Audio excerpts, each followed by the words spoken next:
रात के पहर जहां हर कोई सर्दी के मौसम में गहरी नींद में सो रहा था, तो वहीं बेहद खूबसूरत लड़की जिसने शादी का लाल रंग का जोड़ा पहना था, इस वक्त उसके माथे से पसीने छूट रहे थे। वह तेजी से कदम बढ़ाते हुए कॉरिडोर से होते हुए जैसे ही आगे की तरफ बढ़ने वाली थी कि तभी उसका हाथ खींचकर एक शख्स उसे दीवार के साथ लगा देता है और बेहद खतरनाक वॉइस में, आखिर इतना जल्दी तुम कहाँ जा रही हो? तुम्हें तो कमरे में बैठकर अपने पति का इंतजार करना चाहिए, जिसके लिए तुमने आज शादी में इतना तमाशा बनाया। अब तुम अपने पति को छोड़कर कहाँ जा रही हो? ये कहते हुए युवराज सिंघानिया आस्था के चेहरे पर अपनी उंगलियां चलाने लगता है, जिसे देखते हुए आस्था कांपती हुई आवाज में, वो मैं बस अनन्या को देखने जा रही थी। शादी इस वक्त उसे भूख लगी होगी, अभी मैं देख कर आती हूँ। ये कहते हुए जैसे आगे बढ़ने वाली थी कि तभी युवराज उसका हाथ मरोड़ते हुए, अब बस बहुत हो चुका है तुम्हारा तमाशा। मैं तुम्हें बेवकूफ लगता हूँ जो तुम्हारी बात पर विश्वास कर लूं? तभी आस्था आंखों में आंसू लिए, नहीं मैं झूठ नहीं बोल रही, मैं सच में अनन्या को देखने जा रही हूँ, आप सच में मेरा यकीन करें। ये कहते हुए उसकी आंखों से कतरा आंसू बह जाता है। तभी युवराज तेज दहाड़ते हुए, ओ सीरियसली मैं तुम्हारी बात पर विश्वास करूं, जिसने धोखे के साथ मुझसे शादी कर ली, मेरे इतने सालों की इज्जत को आज उसने मिट्टी में मिला दिया। ये कहते उसके हाथों पर अपनी पकड़ तेज करता है, जिसके दर्द का एहसास होते ही आस्था, प्लीज छोड़ दे मुझे, मुझे दर्द हो रहा है। तभी युवराज खूंखार भरी आवाज में, दर्द का एहसास भी है तुम्हें? मुझ पर क्या बीत रही है? लेकिन खैर, तुम्हें कैसे समझ आ सकता है? तुम्हें जो चाहिए था आज वो तुम्हें मिल चुका है। तुम तो अपने मकसद में कामयाब हो चुकी हो। मेरी बीवी बनना चाहती थी, आज देखो मेरी बीवी बनकर मेरे सामने खड़ी हो। ये भूलना मत कि मैं तुम्हें इतनी आसानी से छोड़ दूंगा। अब से मैं तुम्हारी जिंदगी की डोर मेरे हाथ में है, मैं तुम्हारी जिंदगी को जहन्नम बना दूंगा। तुम्हें घुट घुट कर इस रिश्ते में जियोगी, लेकिन मैं तुम्हें मरने भी नहीं दूंगा। ये कहते हुए उसका हाथ पकड़कर सीधा अपने कमरे की तरफ ले जाने लगता है। दूसरी तरफ आस्था अपने हाथ को छुड़ाने की कोशिश करते हुए, प्लीज मुझे छोड़ दे, मुझे अनन्या को देखने जाना है। ये कहते उसकी आंखों से लगातार आंसू बहने लगते हैं। लेकिन इस वक्त युवराज पर एक जुनून सवार हो चुका था। वो उसे घसीटता हुआ कमरे में ले जाता है और बिस्तर पर पटकते हुए, चुपचाप बिस्तर पर बैठो, जैसे एक नई नवेली दुल्हन अपने पति का इंतजार करती है। इस बात को सुनते ही आस्था का पूरा वजूद कांपने लगता है और वह कांपती हुई आवाज में, ये आप क्या कर रहे हैं? ये कहते हुए वह धीरे से उठने की कोशिश करती है कि तभी युवराज उसके बेहद नजदीक आकर, वैसे तुम ये क्या ओवर एक्टिंग करती हो? तुम्हें तो इस ओवर एक्टिंग का अवार्ड मिलना चाहिए। ये कहते उसके बालों पर अपनी पकड़ मजबूत करता है। सो मिसिस आस्था सिंघानिया, आज आपकी नई नई शादी हुई है युवराज सिंघानिया के साथ। उसी हिसाब से आज हमारी सुहागरात है। सुहागरात का मीनिंग तो अच्छे से जानती होगी ना? ये कहते हुए उसकी आंखों में देखने लगता है। तभी आस्था अपनी नजरें दूसरी तरफ करते हुए, मैं तुम्हें अपने साथ कुछ भी गलत नहीं करने दूंगी। ये कहते हुए उसकी आवाज थोड़ी तेज होती है, जिसे सुनते ही युवराज, मैं तुम्हारे साथ कुछ गलत नहीं करने वाला, बल्कि आज मैं अपना हक लेने वाला हूँ, जो हर एक पति का अपनी पत्नी से होता है, और उस हक से मुझे कोई तुमसे दूर नहीं कर सकता, फिर चाहे तुम भी क्यों ना हो। ये कहते हुए वो एक झटके से उसके लहंगे का दुपट्टा खींचकर जमीन पर फेंक देता है, जिसे देखते हुए आस्था की अचानक चीख निकल जाती है और वह घबराती हुई आवाज में, प्लीज ऐसा कुछ मत कीजिए। ये कहते हुए उसकी आंख से कतरा आंसू बह जाता है। तब युवराज उसके आंसुओं को अपनी उंगलियों पर रखते हुए, यही आंसू जो तुमने अभी कुछ देर पहले मेरे परिवार को दिए हैं, जब तुम मंडप पर चीख चीख कर सबको बता रही थी कि मैं तुम्हारा पति हूँ और मैं तुमसे पहले शादी कर चुका हूँ और हमारी एक बच्ची भी है, जो कि सच बिल्कुल भी नहीं था, और ये बात तुम अच्छे से जानती थी। इन तुम्हारी वजह से आज मेरे पूरे परिवार को शर्मिंदगी उठानी पड़ी है। तुम्हारी वजह से आज मेरी माँ की आंखों में आंसू आए। तुम्हारी वजह से आज मेरी माँ मुझसे नफरत करने लगी। तुमने एक माँ और बेटे के रिश्ते के बीच में फूट डाल दी है। कहते हुए वो अपनी लाल आंखों से आस्था के चेहरे की तरफ देख रहा था, जिसके चेहरे पर डर का खौफ साफ नजर आ रहा था।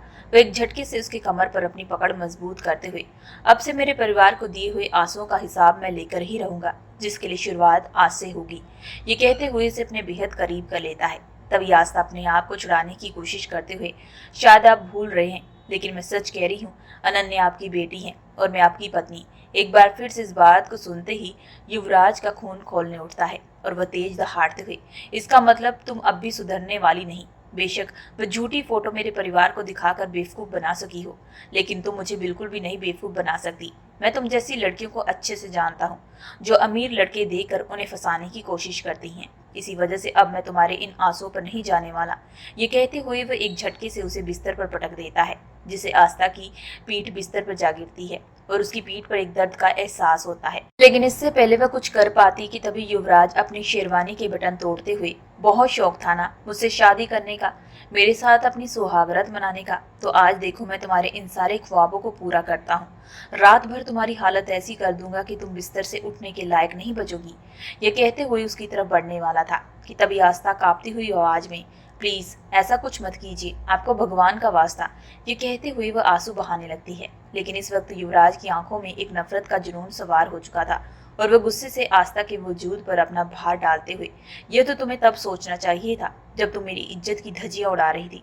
तुम्हारी वजह से आज सबके सामने मेरा सर शर्मिंदगी से झुक चुका था। बेशक मैं अपनी लाख सफाई देता, लेकिन तुमने जो जो सबूत घर वालों को लाकर दिए हैं उस बेस पर कोई भी मेरी बात पर विश्वास नहीं कर रहा था। लेकिन वैसे तुम्हारी दाद देनी पड़ेगी। मेरे ही क्लिनिक में मामूली सा काम कर रही थी और मुझे तुम्हारे इस षड्यंत्र के बारे में पता ना चला। मैं तुम्हें मासूम समझता था, लेकिन तुम तो बहुत ही ज्यादा शातिर निकली। मैं सोच भी नहीं सकता था कि तुम जैसी लड़की इतना घटिया और घिनौना काम कर सकती है। और अपने खुद के नाजायज बच्चे को, युवराज ने यही शब्द कहा था कि तभी आस्था चीखते हुए, खबरदार अगर आपने मेरी अनन्या को नाजायज नाम दिया। ये कहते हुए वह आंखों में आंसू लिए युवराज के चेहरे की तरफ देख रही थी। तभी युवराज उसके होठों को अपने बेहद करीब करते हुए, तो तुम भी सुन लो, मैं तुम्हारी इन कोई भी बात पर विश्वास नहीं करूंगा, क्योंकि ना ही मैंने कभी तुम्हारे साथ शादी की है और ना ही वो मेरी औलाद है। लेकिन अब बहुत हो चुका है। ये कहते हुए वो उसे साइड हो जाता है और अपनी शेरवानी उतारते हुए, बहुत हो चुकी हैं बातें, अब तुम्हें सबक सिखाऊंगा।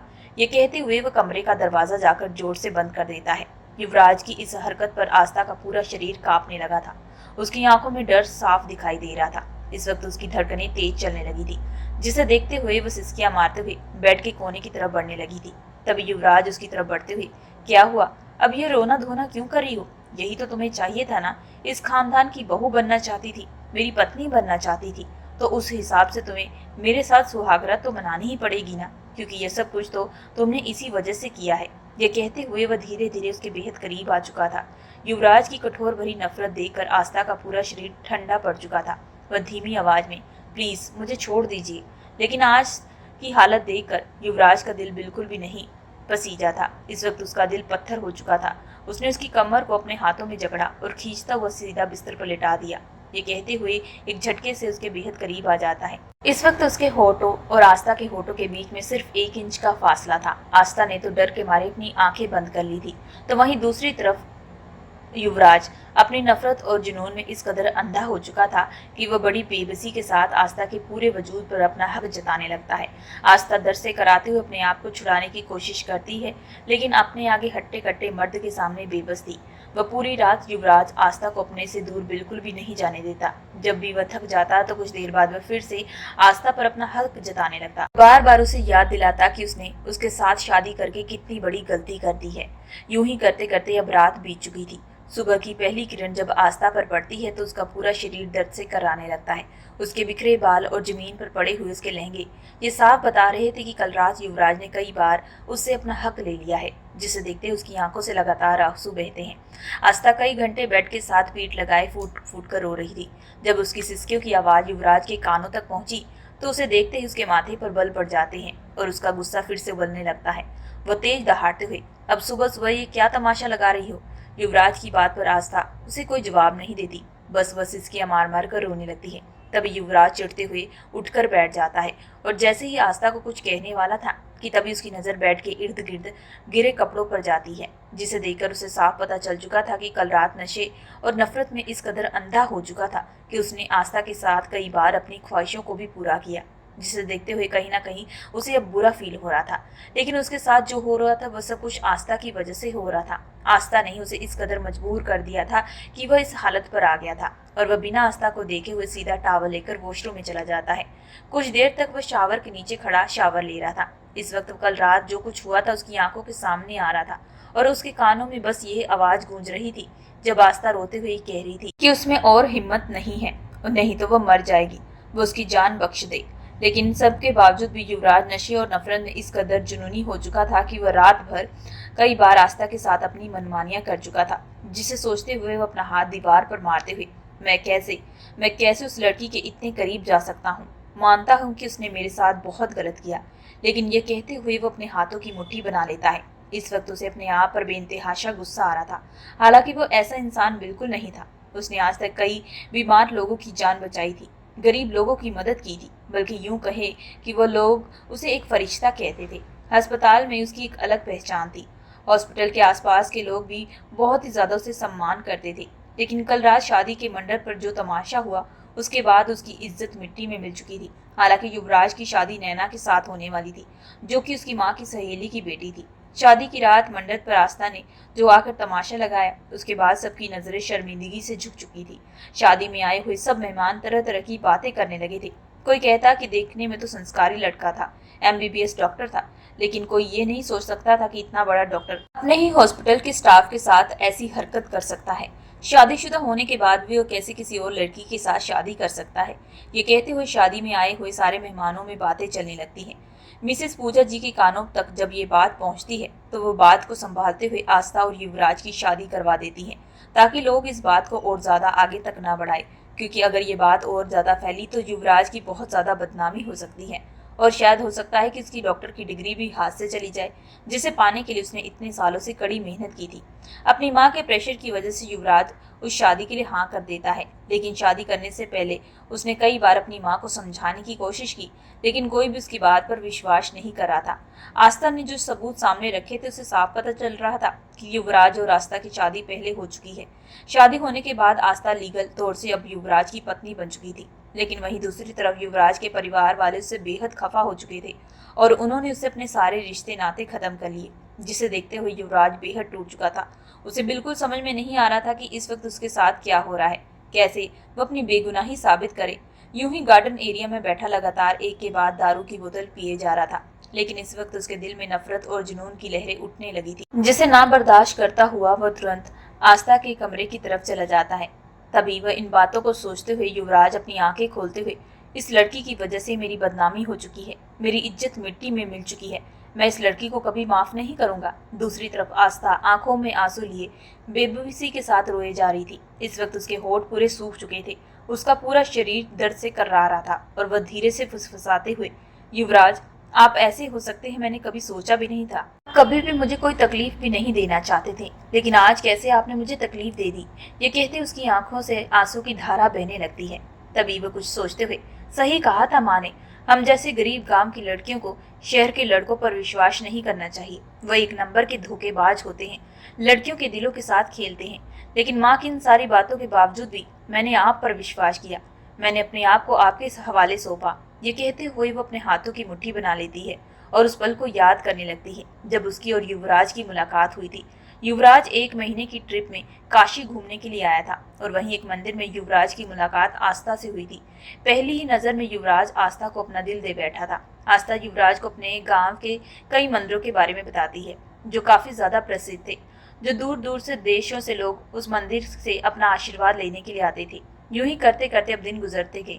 जब ये बात आस्था की माँ को पता चली कि आस्था फूल बेचने के बजाय शहर से आए हुए लड़कों के साथ अपना पूरा वक्त बिताती है, इस बात को सुनते ही आस्था की माँ बहुत ज्यादा गुस्सा होती है और उसे समझाती है कि हम गरीब घर की लड़कियों को बड़े बड़े सपने नहीं देखने चाहिए और ना ही शहर के आए हुए लड़कों पर विश्वास करना चाहिए। लेकिन आस्था उस वक्त प्यार का जुनून उस पर सवार हो चुका था। युवराज के प्यार में वह अंधी हो चुकी थी कि वह मंदिर में जाकर युवराज के साथ शादी कर लेती है और युवराज के साथ आई हुई उसके दोस्त लोग जब वापस घर चले जाते हैं, लेकिन युवराज कुछ दिन तक आस्था के साथ वहीं होटल में रहता है। जब युवराज के माता पिता युवराज के बारे में पूछते हैं तो वह हमेशा कोई ना कोई बहाना बना दिया करता। अब इसी तरीके से धीरे धीरे वक्त गुजरना शुरू हो चुका था। अब युवराज के पास जितने भी पैसे थे वह सारे के सारे खत्म होने लगे थे।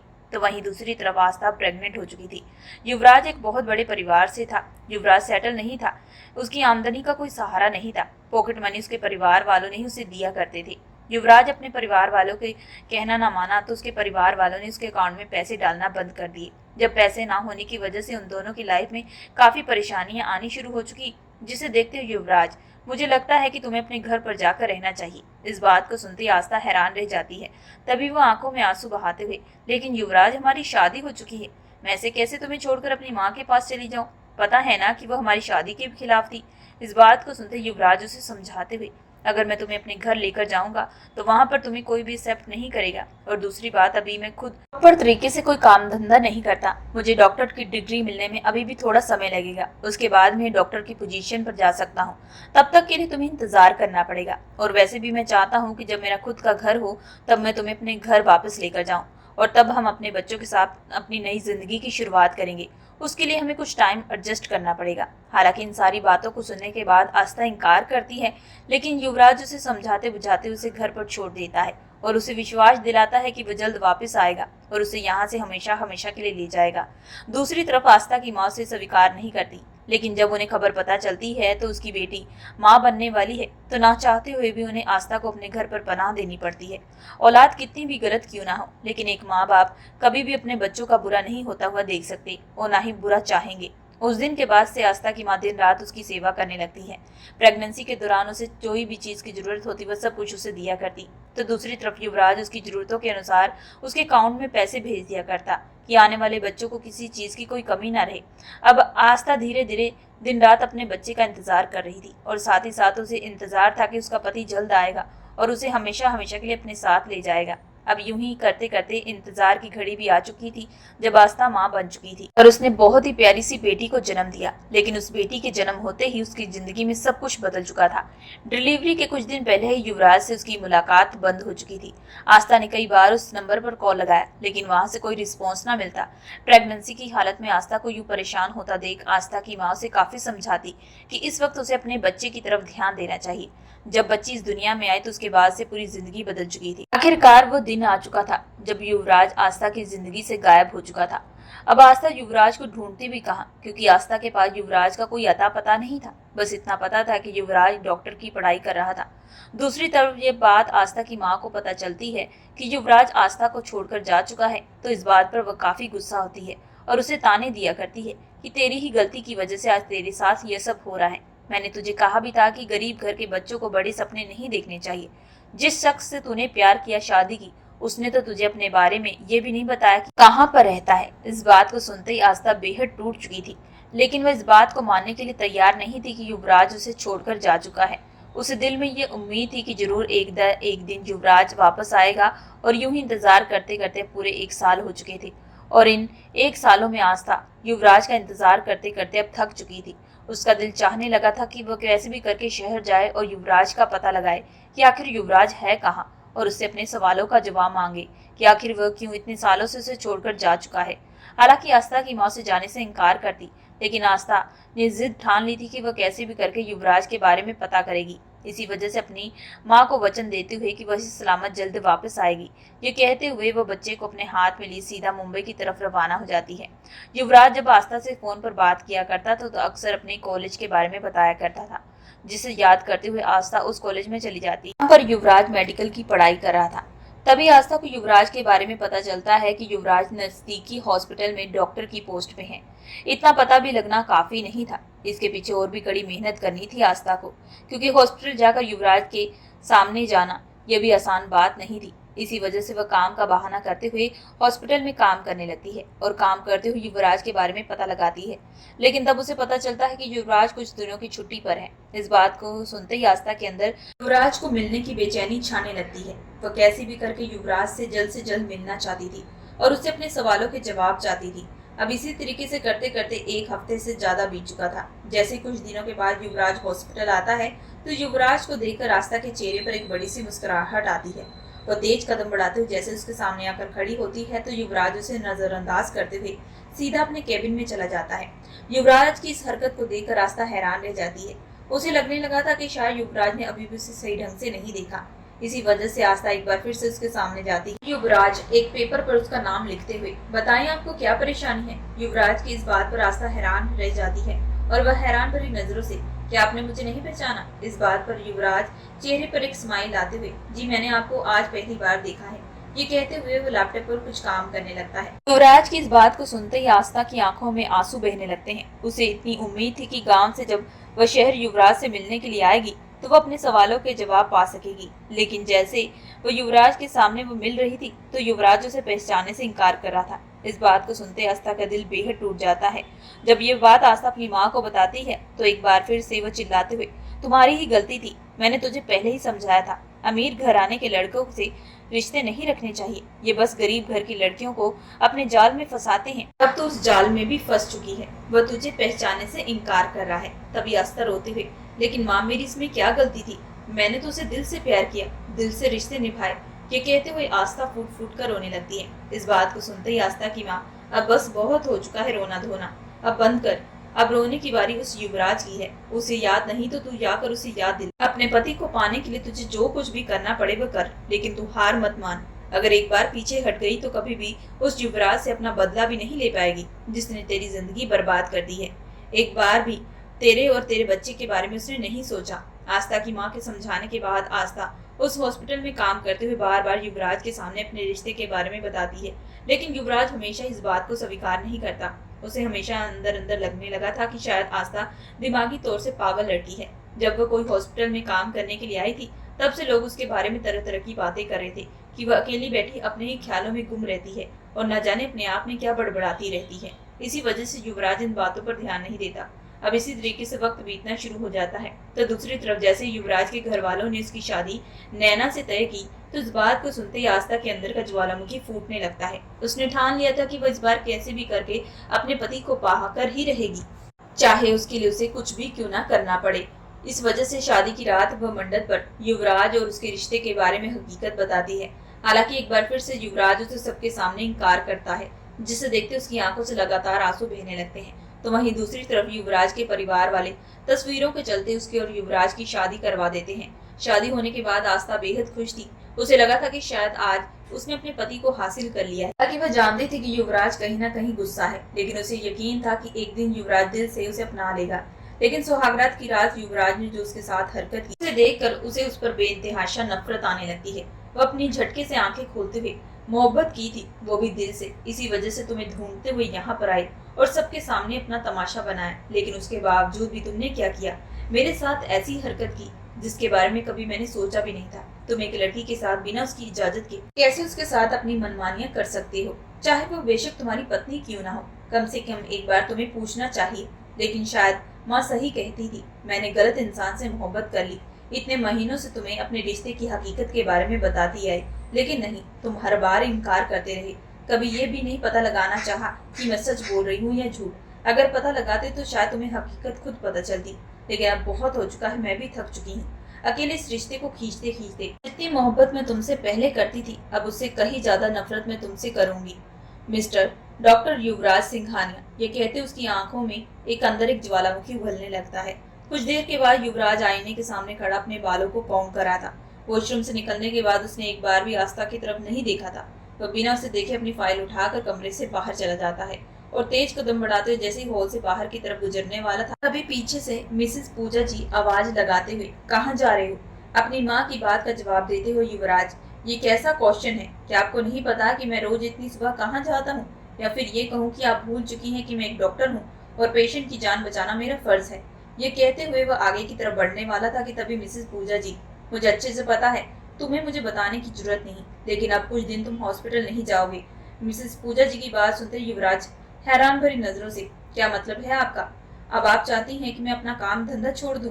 ये कहते हुए उनकी तरफ बढ़ने लगता है। तभी मिसेस पूजा जी अपनी नजरें दूसरी तरफ करते हुए, कल जो बाहर तमाशा हुआ उसके बाद मैं नहीं चाहती कि कोई भी अब ये सवाल उठाने लगे कि नई नवेली दुल्हन को छोड़कर युवराज सिंघानिया फिर से किसी और लड़की को अपने जाल में फंसाने के लिए निशाना बना रहा है। इस बात को सुनते युवराज गुस्से से दहाड़ते हुए, माँ ये कैसी बातें कर रही हैं? क्या आपको अपने बेटे पर विश्वास नहीं?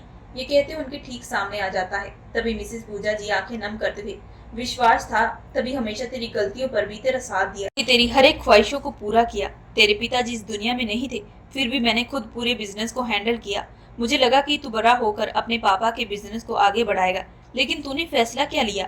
तूने ये फैसला लिया कि तू एक डॉक्टर बनना चाहता है। पता है उस वक्त मुझ पर क्या बीत रही थी? नहीं, तुझे कैसे पता होगा? तुझे तो हमेशा सिर्फ और सिर्फ अपनी ख्वाहिशों के बारे में पता है।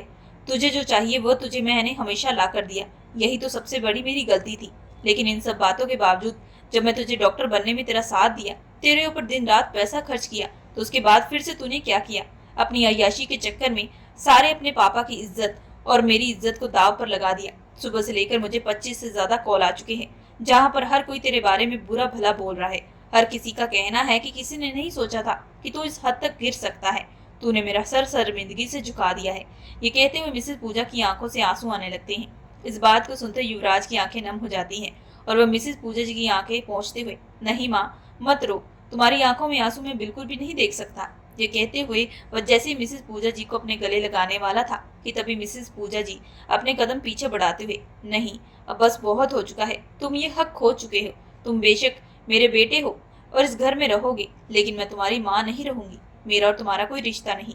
ये कहते हुए वह सीधा कमरे की तरफ चली जाती है।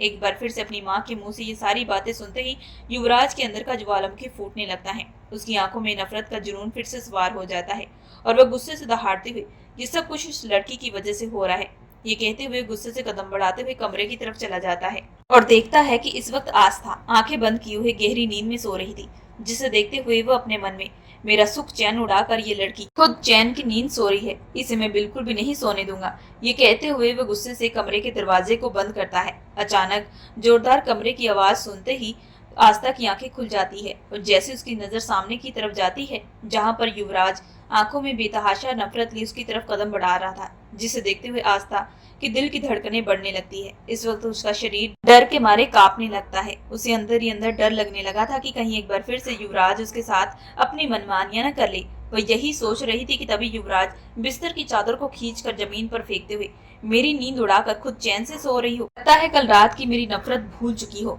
युवराज की बात सुनते आस्था धीरे से खिसकते हुए पीछे की तरफ बढ़ने लगती है और कांपती हुई आवाज में, प्लीज अब कुछ मत करना, नहीं तो मैं मर जाऊंगी। ये कहते हुए वो पीछे की तरफ बढ़ने लगती है। तभी युवराज एक झटके से उसे अपने बेहद करीब करते हुए, तुम्हें मैं मरने नहीं दूंगा, बल्कि पल पल तड़पाऊंगा। ये कहते हुए उसके करीब बढ़ने लगता है। तभी आस्था रोते हुए, अगर मुझे पहले पता चलता कि आप इतने निर्दयी और कठोर दिल इंसान हैं, तो मैं आपसे कभी मोहब्बत न करती। आपने मुझे शादी के झूठे सपने दिखाए, फिर मुझे प्रेग्नेंट किया और फिर बहाना बनाकर छोड़कर चले गए। इस बात को सुनते युवराज, ये क्या बकवास किए जा रही हो? मैंने कब तुम्हें शादी के सपने दिखाए? मैं तो तुम्हें भला जानता भी नहीं, बल्कि यूं कहूं कि जब से हॉस्पिटल में आई हो तब से मेरे पीछे लगी हो। मैंने कितनी बार तुम्हें कहा कि मुझसे दूर रहो, लेकिन तुम नहीं मानी और ऊपर से उस बच्ची को मेरी औलाद कह रही हो, जिसे मैं जानता नहीं। पता नहीं वो कौन सा ऐसा बाप होगा जिसने अपनी बेटी पैसों के लिए तुम्हारे हाथ में सौंप दी। ये कहते उसकी आंखों में देखने लगता है। युवराज के कठोर भरे शब्द सुनते ही आस्था की आंखों में आंसू बहने लगते हैं और वह उसे धक्का मारते हुए, नहीं, वो किसी और की बच्ची नहीं, बल्कि हमारी बच्ची है। आप ही उसके बाप हैं। आपको यकीन नहीं आता तो आप जाकर अनन्या का डीएनए टेस्ट करवा सकते हैं, आपको सारी सच्चाई पता चल जाएगी। इस बात को सुनते ही युवराज कुछ पल के लिए शांत हो जाता है और अपने कदम पीछे करते हुए, मैं नफरत और जुनून में इतना अंधा हो चुका था कि मैंने ये क्यों नहीं सोचा कि मैं जाकर उस बच्ची का डीएनए टेस्ट करवाऊं। जब रिपोर्ट मेरे हाथ आएगी तो सब कुछ साफ साफ पता चल सकता है कि ये लड़की झूठ बोल रही है और तब मैं इस लड़की को धक्के मार कर घर से बाहर निकाल दूंगा। ये कहते हुए वो तुरंत बिना कुछ कहे वहां से बाहर चला जाता है। युवराज के जाते ही आस्था घुटनों के बल बैठकर, मुझे यकीन नहीं आ रहा कि आप वही युवराज हैं जिससे मैंने मोहब्बत की, इतनी जल्दी आप बदल जाएंगे, ये मैं बिल्कुल नहीं सोच सकती।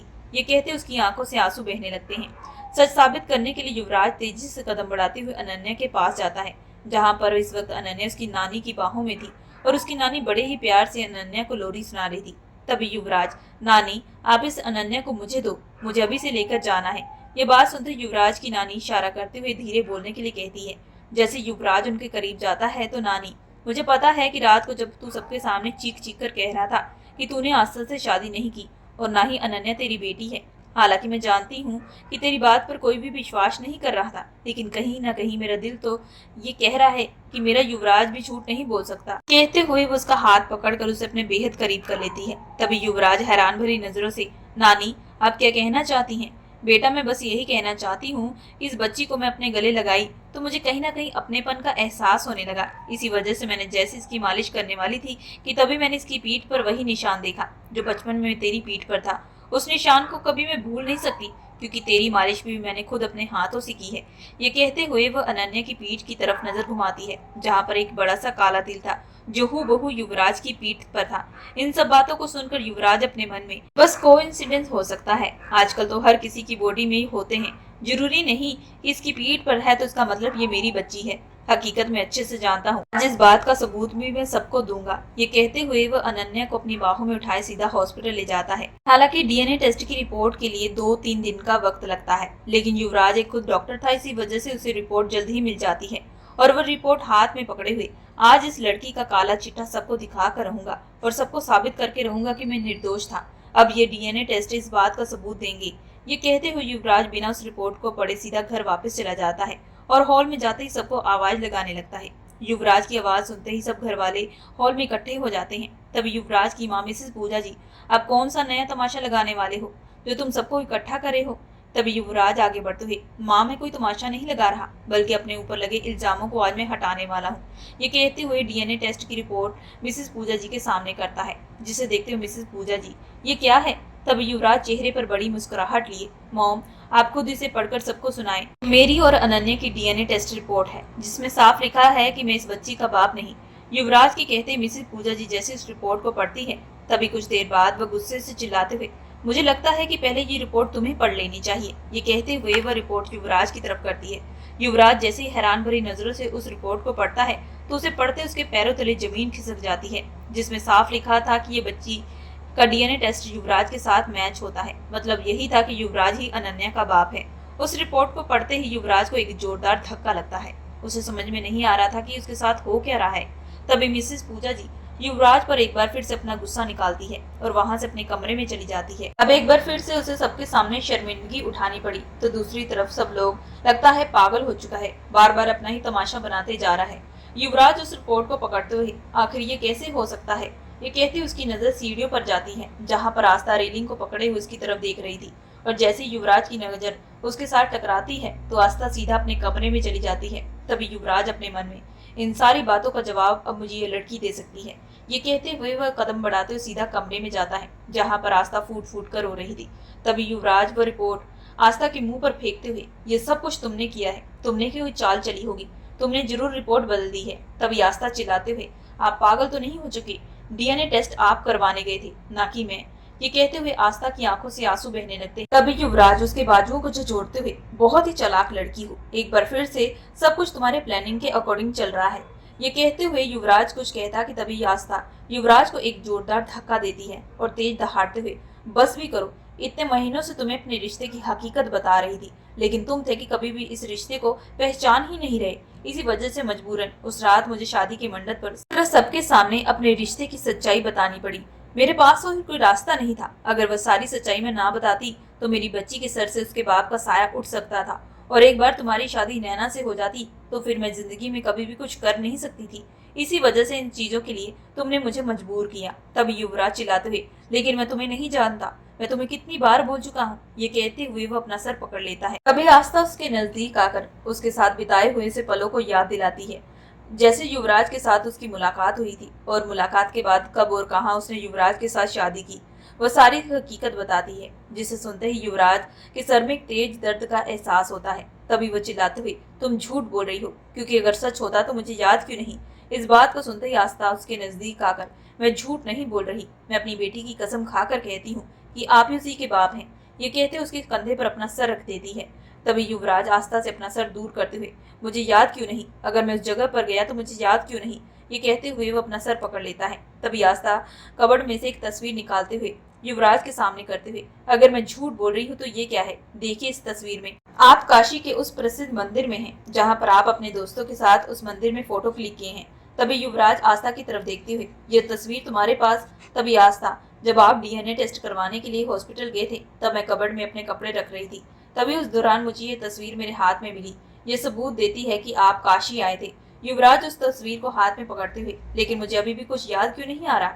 ये कहते हुए वो अपने दिमाग पर जोर डालने लगता है और बिना देरी किए कहते हुए कमरे से बाहर चला जाता है। युवराज के जाते ही आस्था, अब मैं कैसे आपको अपनी पत्नी होने का सबूत दूं, अपनी मोहब्बत का एहसास दिलाऊं? ये कहते उसकी आंखों से लगातार आंसू बहने लगते हैं। दूसरी तरफ युवराज तेज कदम बढ़ाते हुए सीधा अपनी माँ के कमरे की तरफ जाता है, जहाँ पर मिसेस पूजा जी फोन पर किसी से बात कर रही थी। युवराज को इतना परेशान होता देखकर उसके करीब आकर, अब फिर से कौन सा तमाशा करने वाले हो? तभी युवराज उस फोटो को अपने सामने करते हुए, माँ क्या मैं आज से पहले कभी भी काशी घूमने के लिए गया था? इस बात को सुनते मिसेस पूजा जी हैरान भरी नजरों से उस तस्वीर को देखती हैं और हाँ में गर्दन हिलाते हुए तभी युवराज, लेकिन माँ मुझे कुछ याद क्यों नहीं? कल वो मंडल पर जो लड़की मुझ पर इल्जाम लगा रही थी, मुझे अपनी पत्नी कह रही थी, लेकिन मुझे याद नहीं कि मैंने कब उससे शादी की। ये कहते हुए वो अपने सर को पकड़ लेता है। युवराज की हालत देखकर मिसेस पूजा जी उसका हाथ पकड़कर उसे बिस्तर पर बिठाते हुए, बेटा शांत हो जाओ, आज वो वक्त आ गया है जो तुझे ये बता देना चाहिए कि काशी आने के पूरे 8 महीने के बाद ही तेरा बहुत बड़ा एक्सीडेंट हो चुका था, जिस एक्सीडेंट में तुम्हारी जान तो बच चुकी थी, लेकिन तुम अपनी कुछ सालों की मेमोरी भूल चुके थे। हमने बहुत कोशिश की तुम्हारी याददाश्त वापस आ सके, लेकिन डॉक्टरों ने कहा कि ये याददाश्त कब आएगी किसी को कुछ मालूम नहीं। इसी वजह से उसके बाद हमने तुम्हें याद दिलाने की कोशिश नहीं की, सब कुछ भगवान पर छोड़ दिया। लेकिन मुझे नहीं मालूम था कि तुम उस लड़की के साथ शादी कर चुके हो। जब वह लड़की शादी के मंडप पर तुम्हारी और उसकी तस्वीर दिखाई, मुझे कहीं ना कहीं आइडिया हो चुका था कि जरूर जरूर एक्सीडेंट से पहले तुम इस लड़की के साथ शादी कर चुके थे, जिसकी वजह से तुम्हें अपनी जिंदगी के 2 साल याद नहीं रहे। मैं तुम्हारे दिमाग पर जोर नहीं डालना चाहती थी, लेकिन कहीं ना कहीं मुझे तकलीफ भी पहुंची थी कि तुमने हमारे बिना रजामंदी के किसी और लड़की के साथ शादी कर ली। इसी वजह से मैं तुमसे बहुत नाराज थी। मेरे हाथ में कुछ नहीं था, इसी वजह से मैंने तुम्हारी और आस्था की शादी करवा दी। बेटा हकीकत यही है, आस्था तुम्हारी पत्नी है और अनन्या तुम्हारी ही बेटी है। इसी वजह से उस लड़की का कोई कसूर नहीं। वो लड़की तो खुद पता नहीं ना जाने कितने हालातों के बाद यहाँ पहुंची है। उसने कैसे तुम्हें ढूंढते हुए यहाँ तक आ पहुंची। मिसेस पूजा जी की बात सुनते युवराज के कानों पर विश्वास नहीं हो रहा था कि वह लड़की, जिसे न जाने उसने कितना कुछ सुना दिया था, यहाँ तक कि उसके साथ कितनी मनमानियां कर चुका था, वह लड़की सच में उसकी पत्नी थी। और वह बच्ची जिसके बारे में वह नाजायज शब्द भी कहा था, ये सोचते हुए अपने हाथों की मुट्ठी बना लेता है। मैं कैसा बाप हूँ, अपनी ही बच्ची को नाजायज कह रहा था, अपनी बच्ची का डीएनए टेस्ट करवाया। ये कहते हुए इसकी आंखों से कतरा आंसू बहने लगता है। तभी वह यही को सोचता हुआ सीधा कमरे की तरफ चला जाता है, जहां पर आस्था अपना सामान पैक कर रही थी। युवराज की नजर जैसी आस्था पर जाती है तो वह हैरान भरी नजरों से, ये सामान लेकर कहाँ जा रही हो? तभी आस्था आंखों में आंसू बहाते हुए, मैं जहां भी जाऊं, लेकिन अब मैं और यहाँ पर नहीं रह सकती। मैं अपने रिश्ते की सच्चाई दिखाते दिखाते अब थक चुकी हूँ, और अब मैं अपने बच्चे की डीएनए टेस्ट करवा कर भी आपको सबूत दे चुकी हूँ, लेकिन उसके बावजूद भी आपको ये विश्वास नहीं हो रहा कि मैं जो कह रही हूँ वो सच है। लेकिन अब मैं ये बर्दाश्त नहीं कर सकती और ना ही अपनी बेटी के बारे में नाजायज शब्द सुन सकती हूँ, बेशक उसके लिए मुझे आपसे दूर क्यों न जाना पड़े। ये कहते हुए जैसी आस्था बैग लेकर अपने कदम दरवाजे की तरफ बढ़ाने वाली थी कि तभी युवराज उसका हाथ पकड़कर, इतना जल्दी मुझे छोड़कर जाने वाली हो, जिसे मिलने के लिए तुमने जमीन आसमान एक कर दिए थे। ये कहते हुए उसका हाथ पकड़कर उसे अपनी तरफ करता है। आस्था कुछ कहती कि तभी युवराज उसके होठों पर अपनी फिंगर रखते हुए, अब तुम कोई बात का जवाब नहीं दोगी, अब मैं ही तुम्हें जवाब दूंगा। ये कहते हुए एक एक करके वह सब कुछ बता देता है कि वह कैसे उसकी डिलीवरी के कुछ दिन पहले उसका एक्सीडेंट हो चुका था और उस वक्त उसकी याददाश्त जा चुकी थी। आस्था को जब ये खबर पता चलती है तो वह बेहद हैरान रह जाती है। तभी वह युवराज से माफी मांगते हुए, मुझे माफ कर दीजिए, मुझे लगा कि आप हमारी मोहब्बत को भूल चुके हैं। इस वक्त दोनों काफी ज्यादा इमोशनल हो चुके थे।